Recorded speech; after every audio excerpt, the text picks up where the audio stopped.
കൈക്കൂലി ആരോപണം നേരിട്ടതിനു പിന്നാലെ സർവീസിൽ നിന്ന് നീക്കിയ എൻഫോഴ്സ്മെന്റ് ഡെപ്യൂട്ടി ഡയറക്ടർ പി രാധാകൃഷ്ണനെതിരെ ഗുരുതര പരാമർശങ്ങളുമായി ഇഡി റിപ്പോർട്ട്. പി രാധാകൃഷ്ണൻ ഭീഷണിപ്പെടുത്തി പണം തട്ടിയെന്നും ആരോപണ വിധേയരെ ഉപദ്രവിച്ചുവെന്നും റിപ്പോർട്ടിൽ പറയുന്നു. ചെന്നൈ, കൊച്ചി യൂണിറ്റുകളിൽ ജോലി ചെയ്ത രാധാകൃഷ്ണനെതിരെ ആരോപണങ്ങൾ ഉയരുകയും പിന്നാലെ കൊച്ചി യൂണിറ്റിൽ നിന്ന് ജമ്മു കാശ്മീരിലേക്ക് സ്ഥലം മാറ്റുകയുമായിരുന്നു. ഈ ഉത്തരവിനെ ചോദ്യം ചെയ്ത് രാധാകൃഷ്ണൻ സെൻട്രൽ അഡ്മിനിസ്ട്രേറ്റീവ് ട്രിബ്യൂണലിനെ സമീപിച്ചിരുന്നു. രാധാകൃഷ്ണന്റെ ഹർജിയിൽ ഇഡി നൽകിയ മറുപടിയിലാണ് ഗുരുതര പരാമർശങ്ങളുള്ളത്. റെയ്ഡ് വിവരങ്ങൾ ചോർത്തൽ അടക്കമുള്ള കുറ്റങ്ങൾ കണ്ടെത്തിയതിനെ തുടർന്ന് നോട്ടീസ് നൽകാതെ രാധാകൃഷ്ണന് നിർബന്ധിത വിരമിക്കലിന് ധനകാര്യ മന്ത്രാലയം നിർദ്ദേശം നൽകുകയായിരുന്നു.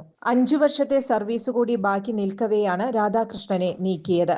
ജോൺസൺ ഓപ്റ്റിക്കൽസിൽ തിങ്കൾ, ബുധൻ, വെള്ളി ദിവസങ്ങളിൽ രാവിലെ 10 മുതൽ ഉച്ചയ്ക്ക് 1 മണിവരെ കണ്ണു ഡോക്ടറുടെ സേവനം ലഭ്യമാണ്. എല്ലാ ബ്രാൻഡഡ് ഫ്രെയിമുകളും ഇവിടെ ലഭ്യമാണ്.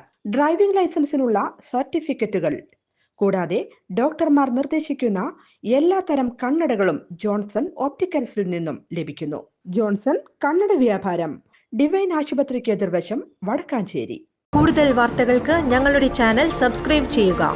ഫേസ്ബുക്ക് ഫോളോ അപ്പ് ചെയ്യുക. വാർത്തകൾ വേഗത്തിലറിയാൻ എനി ടൈം ന്യൂസ്.